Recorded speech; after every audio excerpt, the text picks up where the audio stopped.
সেতু আছে কিন্তু নেই সংযোগ সড়ক, তাই পারাপার হতে হচ্ছে মই দিয়ে।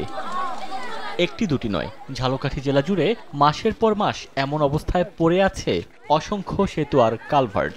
নলছিটি উপজেলার সরমহল খালের ওপর সেতুটির কাজ শেষ হয়েছে আরও 6 মাস আগে, কিন্তু এখনও শুরু হয়নি সংযোগ সড়কের কাজ।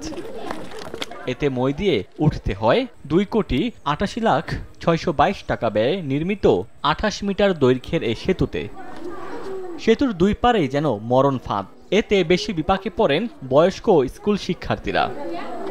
জেলার অন্য 3 উপজেলাতেও এমন অবস্থায় মাসের পর মাস পড়ে আছে বেশ কয়েকটি সেতু ও কালভার্ট। 5 আগস্টের পর বেশিরভাগ স্থানেই কাজ অসম্পূর্ণ রেখে লাপাত্তা ঠিকাদার। কন্ট্রাক্টর নাকি পলাই গেছে, তাই পলাই গেছে, এখন কাজ এখন বর্তমানে সমাপ্তি আছে। আমাদের চলাফেরা করতে কষ্ট হয়।